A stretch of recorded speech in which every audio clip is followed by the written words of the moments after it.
I have here. Right, I've had a question.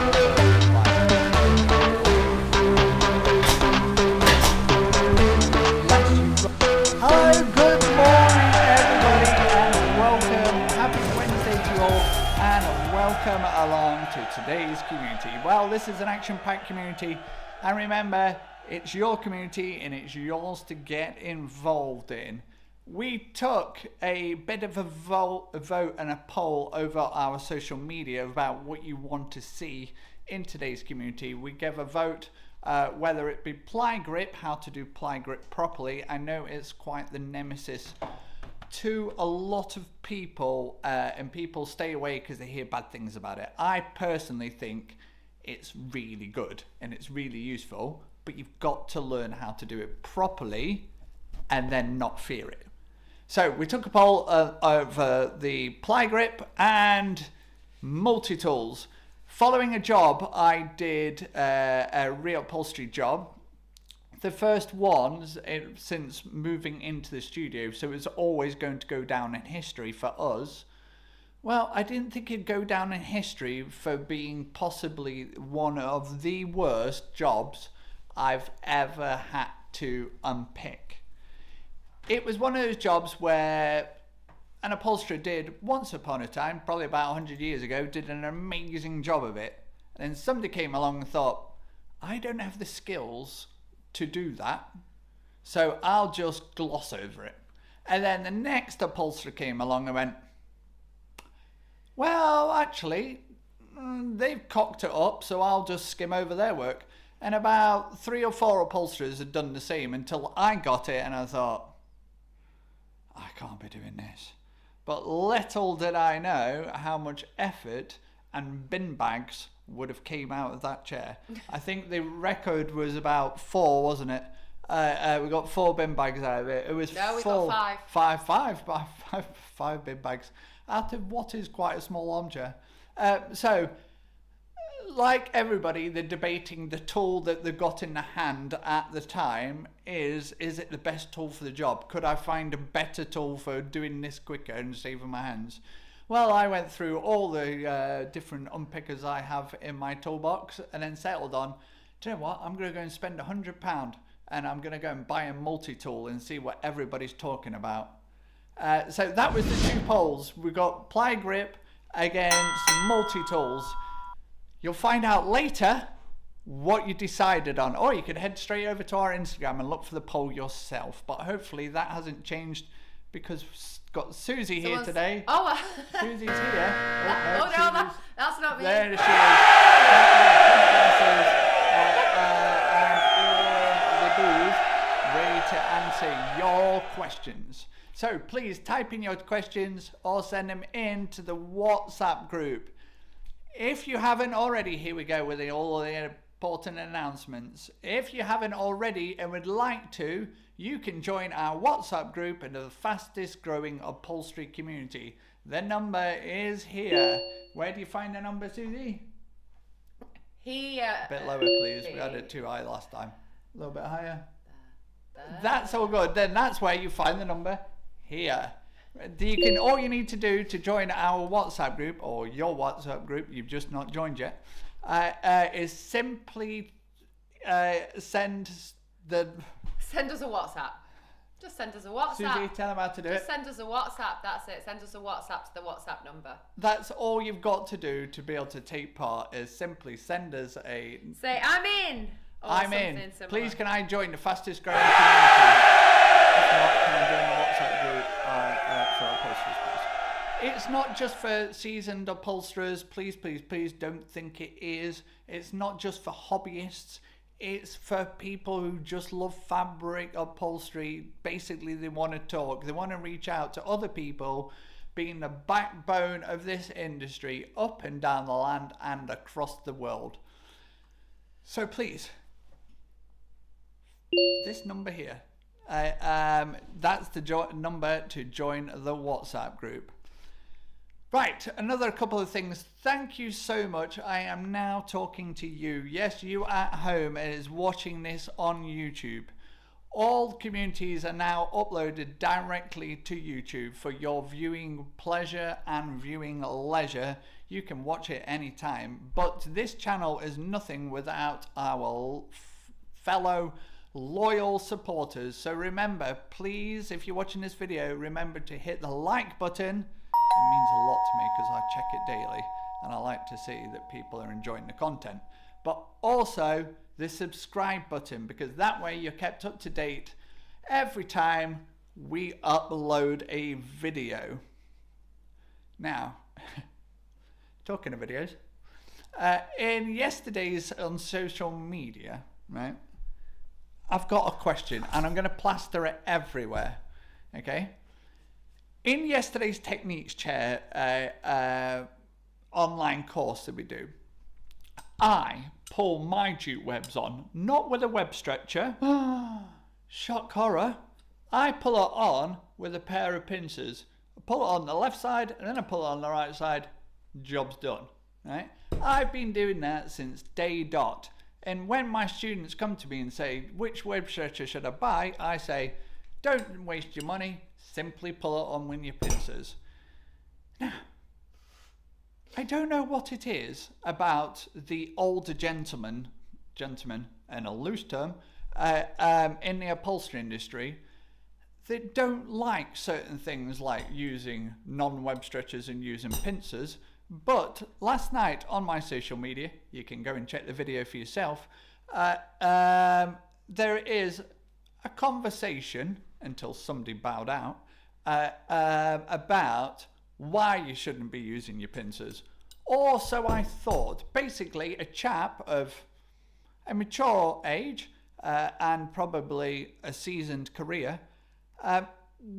was not having it, that I should be sacked, I am not a professional, and nobody should ever be using pincers ever again. That's what he told me. And then he told me his boss was prepared to sack everybody too. However, can please somebody enlighten me why you shouldn't use your pincers, not just if you use them, I'll get sacked. So, you can text the WhatsApp group, you can email me personally at studio@antonydevine.online, or simply leave a comment in the section below on our YouTube channel. That's something I just wanted to put into the group because I'm really trying to find somebody that would tell me the reason why we shouldn't. Right, on to today's business. In the WhatsApp group, there is an opportunity to send in the messages. You can do it in the comments below also, and we'll add it into future episodes. We want to know your upholstery problems, so we are treated like doctors-patients relationship, apart from we don't send you away for a couple of days. We'll tell you the information you need to know immediately so you can act upon it. We won't fob you off and apologise. The only thing similar between me and doctors is our scruffy handwriting. So, we want to know what your upholstery issues are at the moment. We have a couple of questions in. But rack your brains, because we'll be coming over to you for the people who joined us live. Susie is on camera 4. Can you tell me some of the problems we've had sent in, can, please? and one of them is actually... first of all, Susie's back, everybody. Give Susie a wave. We know we all love Susie. And that way I get to put all the cheers on and all the when we put the post edit in. Right, Susie, please. Right, I've had a question that's actually very similar to what you've just experienced and been explaining with your chair. Oh, don't get me started again. I recently took on a job to reupholster an old family armchair. When I got it, I discovered it had 2 layers of fabric, and the chair was being held together by the fabric. It took a lot longer to strip than then I had to do the work on the stability of the chair. Would you go back to the customer and say, this was more work than I estimated? They didn't, as they were too nice, but it took a lot longer than they anticipated. What would you have done? In these situations, I've sat in the corner and I've rocked and I've cried and I've pulled the last Or strength. went out and bought a multi-tool. What was that? Or went out and bought a multi-tool. Well, yeah, exactly. I went out and bought a multi-tool. The The thing about reupholstery is the reupholstery itself that nobody likes. Nobody likes, or there's some people out there that get real pleasure out of taking every single staple out of it. That's because they haven't done it for a living for multiple years and scuffed your knuckles as much as I have. Hashtag what would Anthony do? Nice one, Una. Sit in the corner and rock. Right, let's start at the very beginning. Okay. It is difficult to estimate jobs, okay? It is a art that chairs can be held together, and you think it's screws, dowels and glue that hold chairs together. No, it's webbing and material, and it's not until you take that webbing and material off do you know how wobbly your frame can be. You can wobble that frame for until the cows come home in the customer's house, right? Then they'll start looking at you thinking, what are you doing there? But it's not until you get that fabric off that you really tell what the chair frame is going to be like. That's regardless of how many layers it's got on. Now, I'm not blowing my own trumpet, but you know, a guy who's got 29, nearly 30 years of experience, in the day and age of no WhatsApp, and remember you can join the community WhatsApp by hitting this number here. In the days of before WhatsApp, what you would do is you would go out to the customer's house, okay? And I used to haul my pattern books up and down the roads going off to see customers. But now in the days of WhatsApp and picture messaging and emails, what we do is we ask for photos. And I fell into the trap a bit, right? And I base my knowledge around what I can see in the photo. I give a bit of leeway because it might be an older chair, or if it's absolutely knackered, or if they've got a load of kids and they swing off it. So you make your best informed decision. Where is the camera twitcher? Oh, it's right in front of me. So you've got to make your best informed decision, and sometimes, Susie, do you want to just put your own camera on there, please? Yeah, sure. You've got to make your best informed decisions, and at that point, have you had a conversation with your customer saying this is only an estimate? Now, the difference between the estimate and a quote is in my opinion, rigid, and an estimate is a guess. I think it's going to be this, and when I get it back to the workshop and I carry out further investigations, I'll give you a true price. That doesn't really sit comfortable with me, and if you use it in your own experiences, like Ryanair for instance, and I thought it was going to be this much, and now all of a sudden I want to breathe, I want to be able to sit, and I might want a packet of crisps that are £5, and don't forget your lottery ticket. So I think it leaves a bitter taste in the customer's mouth if you would say this is a quote, it was £500, you get it back to the workshop and your frame's dodgy and you've got multiple layers of fabric on it. I think that would take £100, if not more, in labour to correct. To push that up by that amount of money, I think just leaves a bitter taste in the mouth, or the customer's not asked. I don't know. So I personally didn't go back to the customer. What I did do is I sent them an indirect kind of, oh look, I'm working really hard for this money because look at the state of your chair message, but it's all done with lightheartedness because I knew he was a Yorkshireman, and to try and pros money out of him in the first place, he admitted was going to be quite difficult. So I thought, I'd show him that actually I'm not just glossing over these issues, I'm redoing it. So it can win you future work, or it can win you the reputation of going above and beyond if you correct it without making a song and dance about it, is what I would say about that.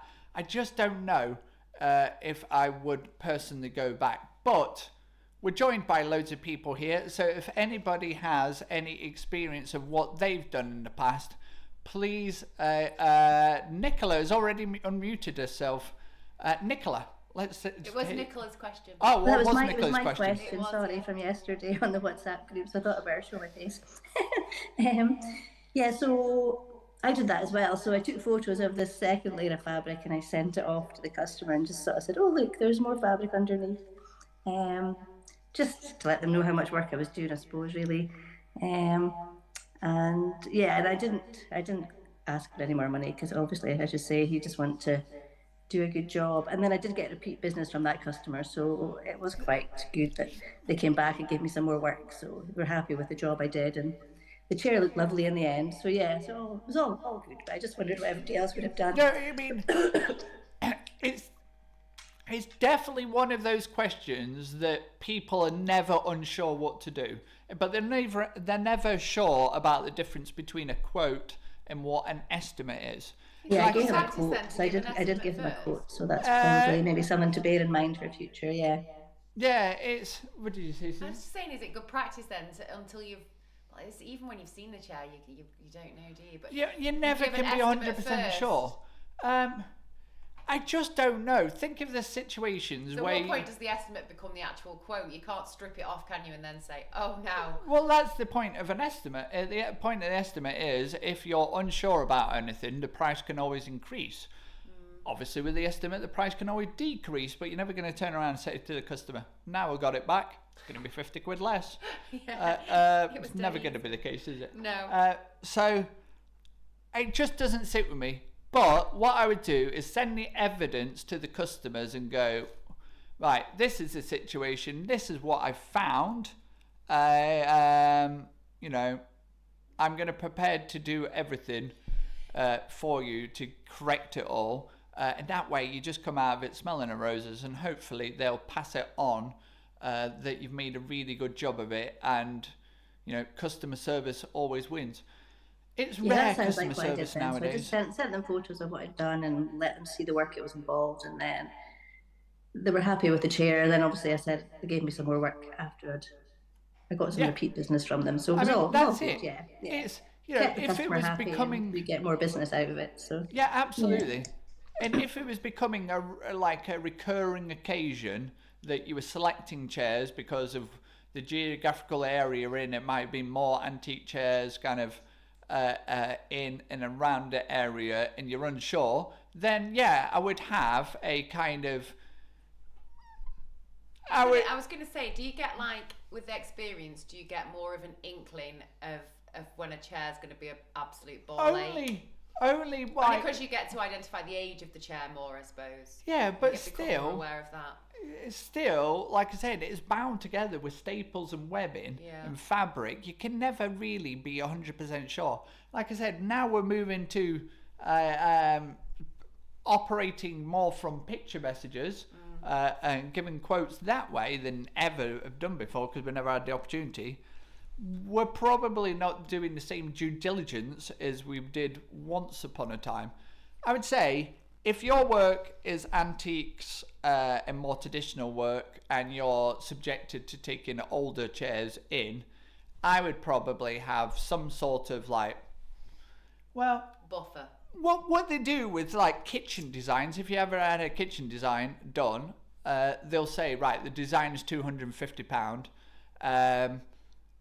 When you have the kitchen and you pay for the kitchen to be installed, then we'll give you the £250 back. I don't know whether it might be sensible to do something like we have a fee, an investigatory fee of £100. We'll do the work and everything, and you know that's like a bit of a, as you said, a buffer of actually. Gillian, please. Let that be a bit of a buffer. You can return it to the customer if you didn't find anything. It's always better to return things to customers than take things away. And would you ever make a quote slightly intentionally higher than you felt it needed to be, just in case you got the job and it was a ball ache? Yes, I would, because there's nothing wrong with doing that. Some of the jobs that I don't want to do, but I find it necessary to quote for because I don't want to be kind of disruptive or look like I don't want to do it when I don't want to do it to a customer. Yes, I have priced jobs where I think, do you know what, this is going to be a ball ache to do, but if the price is right, then I'll do it anyway. You can always guarantee they're the jobs you get, right? But you priced it accordingly. And I don't really think there's any harm in that. And it also shows you when you're braver with the price because you have no kind of like willingness or want to do it, like I will do it if the price is right. You just go where it should be, you know, you would normally quote £400, you go, no, 600 quid, well, forget it, 600 quid, we'll see if it comes in, whatever. Never expecting to hear from them again. And they're like, I'll have that job, please. And you're like, oh, geez, I should have charged 700. Like, when you bat things away, when you don't go looking for the work, that's when the work comes in. When you're like, oh my God, what happens if this, and what happens if this, and this price should be this, and oh God, maybe I'll do 400. And they go, yeah, go on then. You're like, oh God, thank God they did. Like, when you're driven by getting the orders in, that's when you're most vulnerable at your pricing. So yeah, inflated prices if you don't want to do the jobs. I also, if you regularly, I tell a lot of my students when I mentor this, if you regularly getting every single job you ever put a quote in for, that tells you something. Either there's not an upholsterer within like 500 miles of you and you're winning all the work, or you're especially cheap. You're cheaper than everyone in the area. So rather than annoying all of your customers, don't put all your prices up. Start doing it with every third customer and put every third quote up by just a little bit of money. Now track how well they're going. If every third customer is still saying yes to your job and that's at the higher price, do it for every second and third customer. And then that's how you kind of put your prices up rather than just going, do you know what? I'm putting my price up 20% and everybody will be like, ooh, we just put the prices up. Must have something expensive they want to buy. Right, next question. I'm cautious of time because we've got the feature well, there's a question coming on here about the average fair price for an armchair. Are there geographical variations? It's a tricky question. There are variations in everything. There are variations in geographical areas because, let's face it, rent can pay a massive price. What people do is, as big companies, as you'll know, is they will have their headquarters and shiny shops in the affluent area, but then they'll take their production and the manufacturing to the cheapest parts because that way they can make it for as cheap as they can and they can sell it for the most expensive as they can. And that's how they do it. And that bit in between is called profit. Some people call it sanity or margins. So that's how they do it. Now, it's not to say that, you know, we are kind of geographically, the closest major city to us, so you would know, is Manchester. Now, we are out in New Mills, just on the edge of the Peak District, so our rent is going to be cheaper. But as a distance, we're only half an hour, 40 minutes away from the centre of Manchester. We could quite happily sell directly into Manchester. The good thing about that is we could sell for a higher price than we'd probably get around here because of more affluent parts of city centre living. I'm talking, you know, loft apartments and kind of stuff like that. But it's not too far.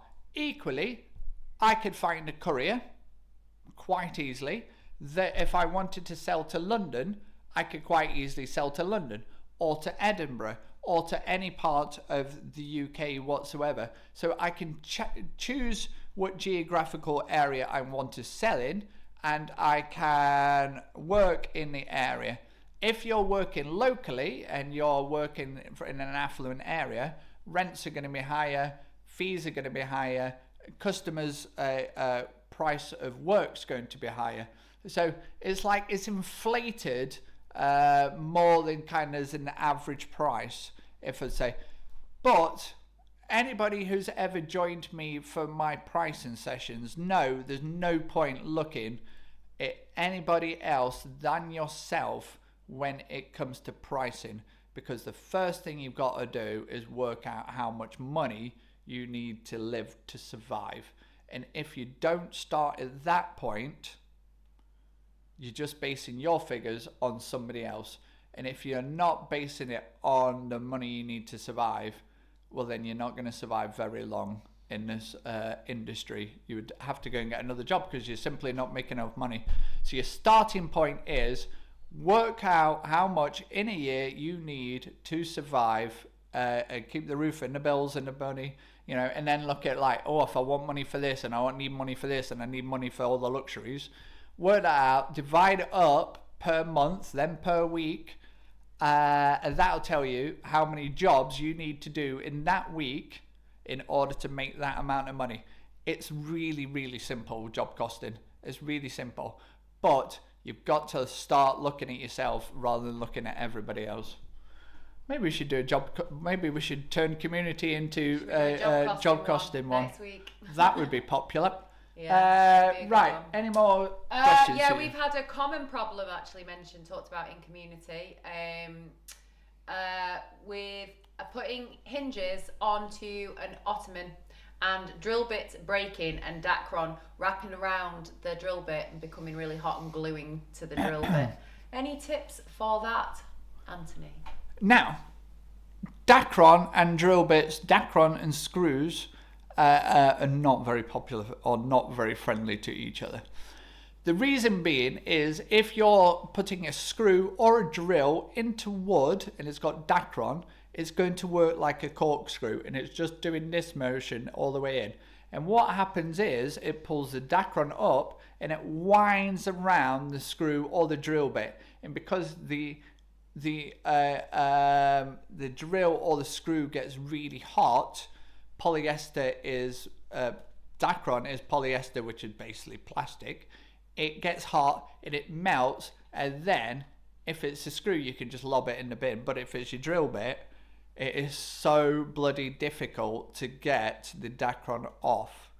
So what I do is a couple of things. The ways you can do it is use a bradawl to kind of puncture a hole first and puncture a hole through the Dacron and into the wood and see if that does it.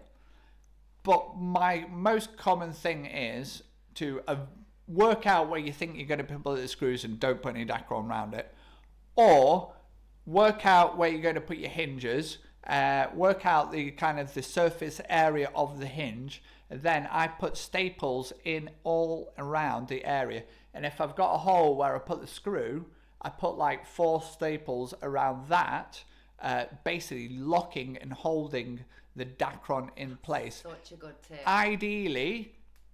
Ideally you would not have the Dacron there in the first place, but if it's like I've got this to do, then basically staple all the way around it, and that'll hold it, and when you drill through it, it shouldn't choke the drill bit. Worst of all, thank you.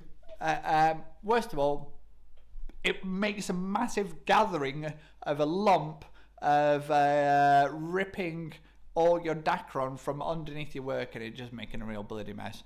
It's so annoying. But at the end of the day, you've only got yourself to blame. But put your staples around your holes in future. That's a good tip, that is. You must have seen me do that, surely. I have seen you do that, yeah, but I'd forgotten that you did it. Oh, yeah. Any more? It's a bit of a visual though, so a visual. Explain it. Oh, maybe we could see if I can pick it up on this camera. Okay. We got a picture that's just sent in. Let me get rid of that. Let me hold it. Oh, there we go. What camera is that? Camera 3 today. So what we've got here is the front facing of an arm, the piping, and then the actual arm fabric itself. Those dots there are showing the folded under welt, or the salvo edge. Susie, correct me? salvo edge. I just like to call it salvo man. The salvo edge, right? How can I get away from that visible line? So basically you can see it's leaving a very fine ridge under the fabric. Now, I'll give you that back, switch to this one. Hello again. Tricky. Now, one thing you've got to do when pulling on a cap-on arm is you've got to make sure it's not twisted and it's all going in the same direction. This occasion only arises when you've got quite thin fabric pile, but quite a thick fabric-based cloth. What I mean by that is that's a kind of like a suede-y, very flat weave velvet. Those people use like kind of your plush or your moleskin from Linwood or Warwick might experience this. They can just see a ridge. Number one thing to do is make sure it's all folded the correct way, and that's either all in the same direction, so underneath the actual arm or turned towards the facing. Personally, I prefer it when it's flicked back and underneath the arm. You can try and slip in a bit of Dacron in there under the back of it just to counteract that kind of lip off the front of it. But as long as it's all done exactly the same, I don't think a customer can say anything about it. The reason it sticks out 1/2 inch is because that's the seam allowance we sew to. If you start compromising the seams and cutting it a little bit closer, it's only going to make that bump look a bit closer to the piping. I would explain it thoroughly to the customer if they have any gripe about it. And as long as your sewing line is consistent and as long as your cutting edge is neat, then I think you've done everything within your powers to do it. But like going back to the first thing, just not educating your customer every step of the way not only helps, you know, any unforeseen problems at the end. You've told them about this and you've told them about this and you've explained about this, but it also reassures your customer that you are the expert, and this is why you're charging me this amount of money, because you're giving me really insightful information and you're explaining everything every step of the way, just like you would want to know about something that's happening to you. So explanation. Always talk about problems before they become problems. Explain things. Don't let customers find out unexpected issues, because like us, we don't want them. Have we got any more questions, or are we moving on? Oh, 6 minutes past 10. Right. Quick clock check. Right, Susie, we did a poll last night. We did. Into the early hours of this morning, if it's not still there now. It was between ply grip and multi-tool. What did you want to see? Well, we have one winner, and to be honest, a little unexpected. I thought it was going to be the multi-tool because I thought that would be the answer everybody wants to know. It was close, but just sneaking ahead was ply grip. Right, introduces Susie. Up next. Oh, no. You need to clear your screen. Clear your screen. That's the one. Right, I've stolen your thunder. No, yeah. Here's Susie with the intro. Up next, it's the item that splits opinion more than putting pineapple on your pizza. It can be more irritating to live with than your own spouse. It's got more names than Father Christmas, Prince and Jay-Z put together. Say hi to Ply. It's been a while. Crocodile, Tin Strip to Snap Strip and all its other names. Get your regulators at the ready. It's Ply Grip time! I won't ask you for the intro, Susie. There's no need to. They're all loving your work. They're loving your work. Thank you, everyone. What you fail to realise is that I wrote that last night. It's all in the delivery. It's all. I think the delivery was over-egged a little bit. Oh, come on. I will. Right, here we go.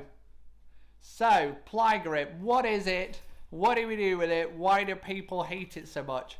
I honestly don't know. Right, this is ply grip. first of all, let's show you. One of the things that people don't like about it is it can be a little bit messy, right? And it can be really quite sharp. So, top tip, if you ever knock ply grip off the floor or you knock it off the shelf, never try and catch it, okay? It's only going to result in hurting yourself. If you drop it, let it go. Right, then this is it. So basically it's like carpet gripper, and back in the day we'd have had to slip stitch your ply grip. You would have had to slip stitch it, but some clever chap, either Mr. Ply or Mr. Grip, I don't know his name, invented this. Now I prefer the 3-tooth one. There's ones where they have like 2 teeth, but I prefer the 3-tooth. Each to their own, and it can mold to any shape because it has all these cutouts, and those holes there are for where we staple it on. Right, let me just cut a bit of this off. Get a nice clean bit. This outer layer. Yeah, it's been kept in the garage. It's right.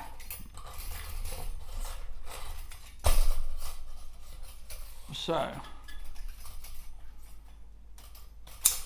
now, first thing you'll see me do is I always use an old pair of scissors to do this, right?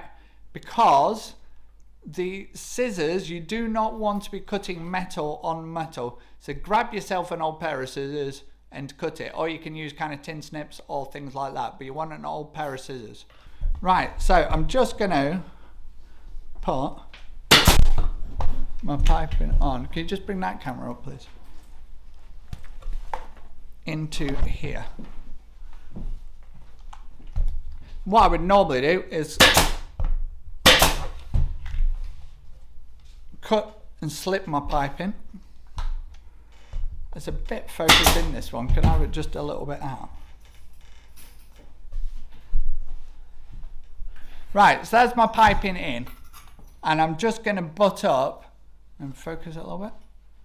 I'm just going to butt this up to it. Now, what we've got is this edge of the piping, ply grip, is the one that sits down against the piping itself. What you have to do is work out how thick your fabric is that's going to go in here, because that's how far you set back your ply grip back from the edge. Now, if you've got a really thick fabric, obviously you need to give it a bit more room, and if you've got a thin fabric, you want to be closer. I've got a wool which is somewhere in between, okay? So all I'm going to do is, on the first one, and this is my first one here, okay? This is my first one here. What I always do is put a staple in on the first one, like so, and then on the actual first one itself, I put one, it won't zoom in on that.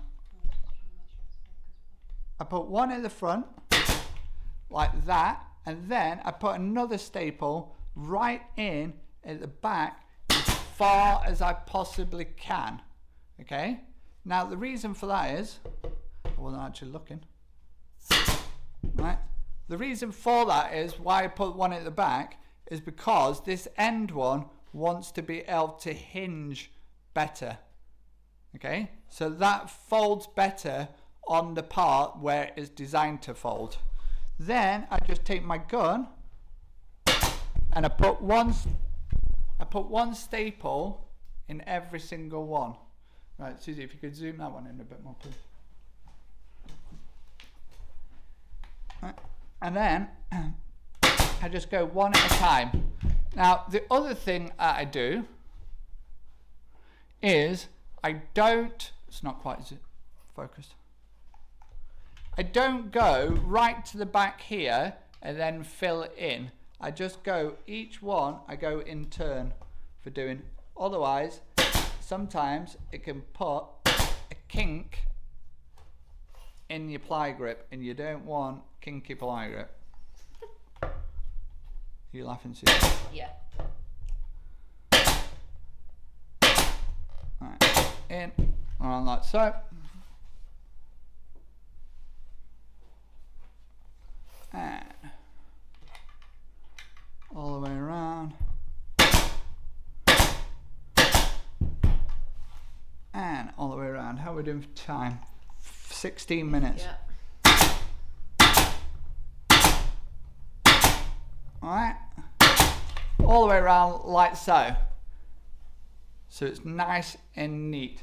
This can be used in wings, it can be used in outside backs, it can be used on curves, straight edges, wherever you need to avoid slip stitching.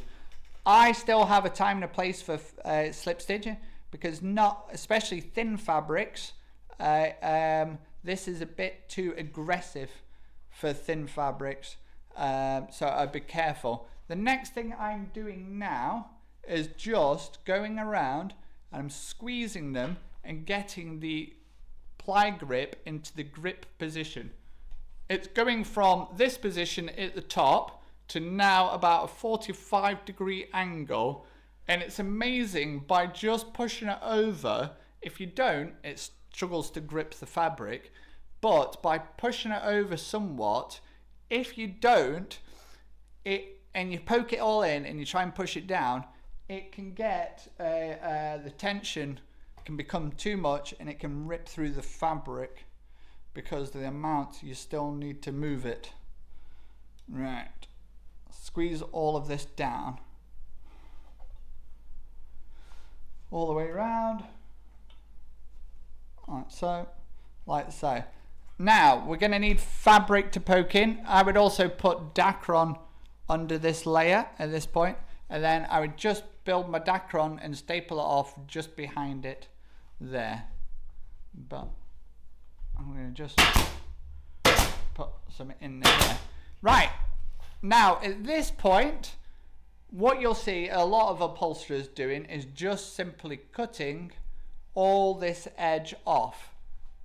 And if you do, it can be a bit scary, because if you cut it here and then you start cutting it up here and you take your mind off back here, it can move quite easily, right? I don't prefer to do that. What I prefer to do is get my favorite friend, my regulator. Honestly, I find this the best tool in my toolbox. I still have not cleaned it though. Can you see if there's another regulator in the drawer, please, Susie? Mm-hmm. I have a couple, just because of when I don't clean it like this. The reason I want a nice clean one. That one's alright. Right, so I take my hand like so, and I simply just get the fabric and I poke it underneath. Okay, now once I've got it started, I give a little squeeze down, put it in a more of that grab position, but I'll also hold it, right? And then I start to just work from the center out. Go in, squeeze it down. I'm gonna need, no, I've got my hammer. Right, squeeze it all down like so. And then I start this side. So come round, poke it in, and with my finger, I'm running my regulator through my fingers like this kind of motion, like this, right? And it just helps roll the fabric under. And all the way around here. And you can be quite firm as you're doing it. Really push and be firm with it like so, because the more firmer you are, the more less you run the risk of being a bit namby-pamby about it and going, oh no, or it worse, coming down and scratching all your fabric. Right, squeeze this down with your thumb. The less you have to bang it with your hammer, the better.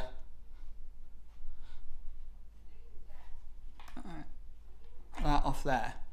Now, any more with your thumb, you're going to start hurting it. So what we do now is I take my sharp pair of scissors, and this is why you need a sharp pair of scissors. And you want to get it, okay, as close as you can now to the area where you've just poked it under.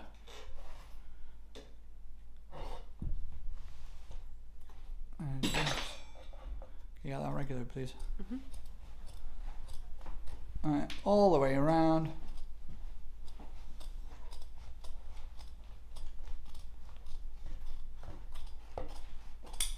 Alright, so I wonder how many old timers are going to come on and leave a comment going, I wouldn't do it like that, I'd sack you if you did it like that. Jog on.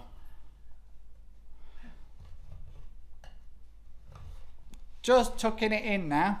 So all I'm doing now is just using the tip, okay, of my regulator, bit by bit by bit. Like so. Tucking it all in. Go one way, always from the center out. So what I do is I go that way first to the center, and then I take it back out. I find it moves the fabric easier, or it's just something I've developed as a habit. Right, next, as you can see, we've got a gap. Now, if this was velvet, I would be very cautious about hitting it with a small surface area like a hammer, okay? What I'd probably do is opt for a mallet, but most people would opt straight away for a mallet, whereas what I do is I get the offcut of fabric. So this is just the fabric I've cut off from the edge, okay? I fold it back on itself, depending on what I think or how easily it's going to bruise the fabric, velvet bruising easier, then I want something with a bit more precision with the hammer, but I want to protect it with the fabric. What you don't want to do is you don't want to hit your piping, and then all you're doing in nice rhythmic hits, just hitting it down.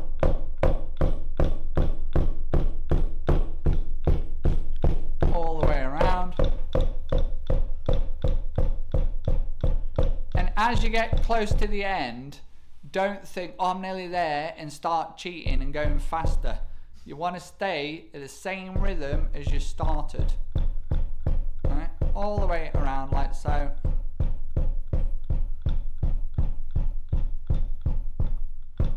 Now, I'm not poo-pooing slip stitching at all, but if you've been swayed by people in different forums or on upholstery courses or by your own upholstery teacher saying, you know what, that bloody ply grip or that bloody tin strip or crocodile strip or whatever name they've came up for it,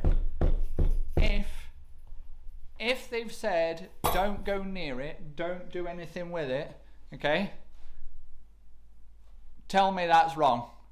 Tell me that that is slower and worse than slip stitching, okay? I'm not here to tell you what's right and what's wrong. I'm just here to set the record straight on people that just call certain things out for absolutely no reason at all. And I think, what, that took, I've still got 8 minutes to fill. Oh God, 8 minutes to fill. I hope people have got questions. That, right, is as simple as that. Where's that little bit there? I need to hit it down more.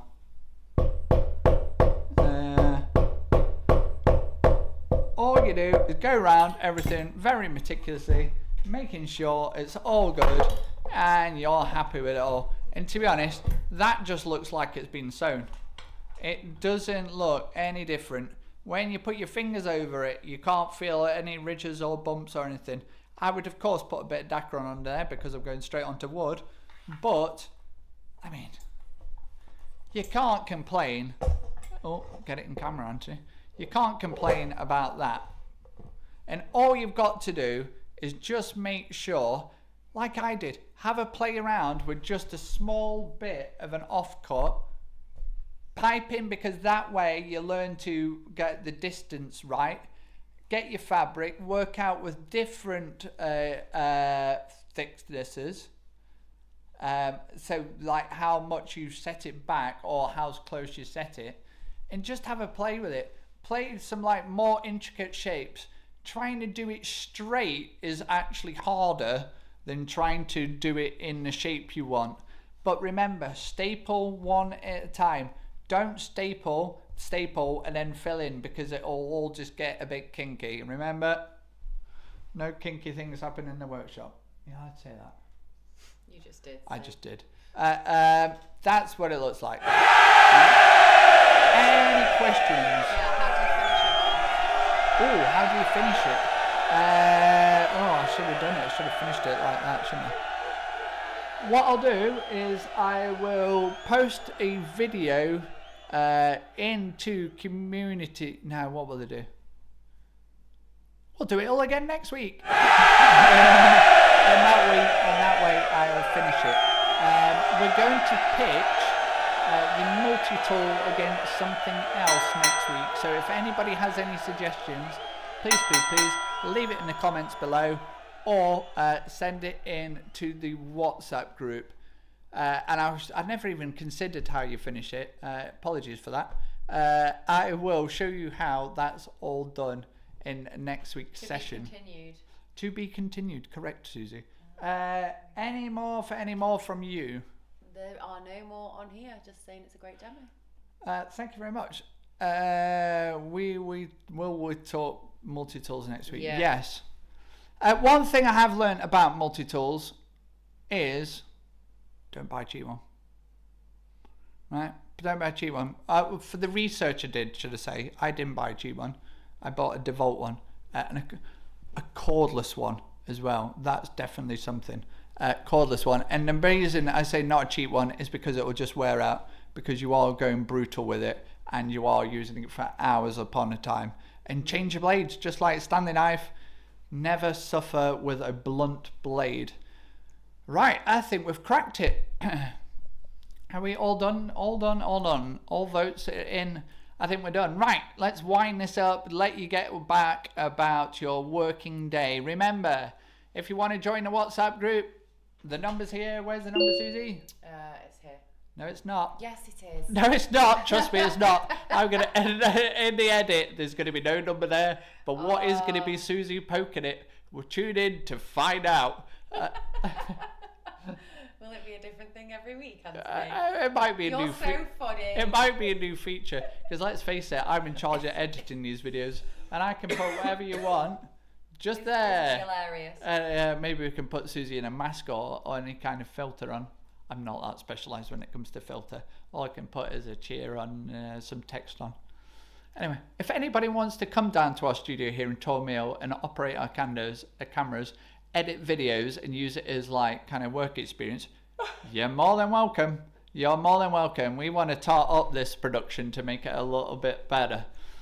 Right, that's it. Thank you very much. Remember, if you are watching this on YouTube, hit the like button, hit the subscribe button, and be a part of the community family. Follow us across any of our social media. Give us a call. Give us a WhatsApp. Where's the number, Susie? Give us a WhatsApp. Give us a call. Drop us an email at studio@Anthony Devine online. Or simply give us a call. Drop in here at Tor Vale Mill in the heart of the beautiful Peak District in the beautiful. Thank you very much, everybody.